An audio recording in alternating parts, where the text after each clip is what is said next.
may gustong i-shoutout si Bestie. Sino? Hi, Kyle. Sabihin mo, hi, Kyle. Hello, super! Uy, friend tayo!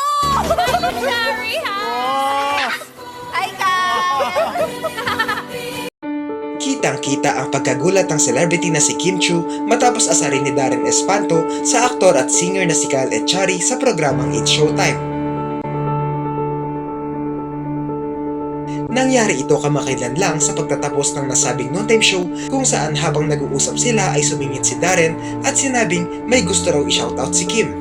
Sabay bati nito sa kaibigang si Kyle.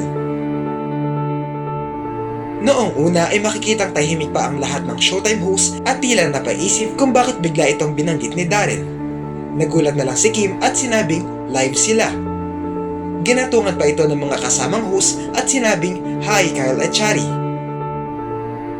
Maging si Vice Ganda na katabi ni Kim ay napatawa na lang na tila ba may alam sa binanggit ni Darren.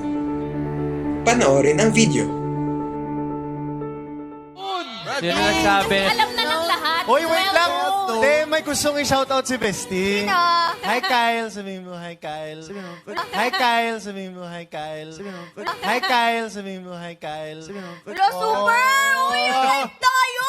Hello, Cherry! Hi! Hi, Kyle! Ang ganda. Namimiss na daw ni Kim ang simbolisyo. Ay, maganda yung... Namimiss na daw ni Kim ang simbolisyo. Ay, maganda yung pinanood naming horror. Panoorin nyo. Rockstar KTV, Rockstar Premier Net Live! Dahil sa video na ito, hindi naiwasang mapaisip ng ibang netizens kung bakit ito biglang nabanggit ni Darren at bakit ganito na lang ang reaksyon ni Kim at ng ibang host nang sabihin ang pangalan ni Kyle.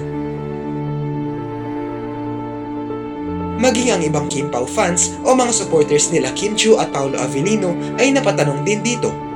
Sabi pa nila, mukhang dahil sa nangyari ay lalabas na wala talagang namamagitan kina Kim at Paolo sa totoong buhay na talagang makakapagpasakit sa damdamin ng mga fans nila.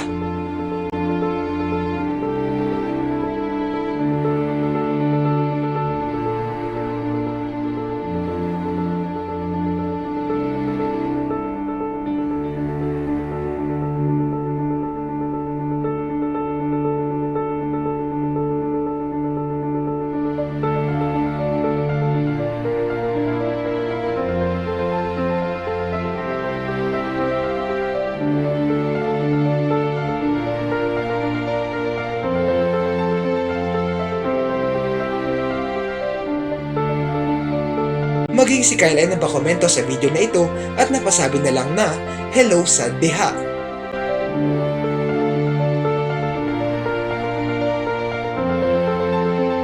Ano ang masasabi nyo rito?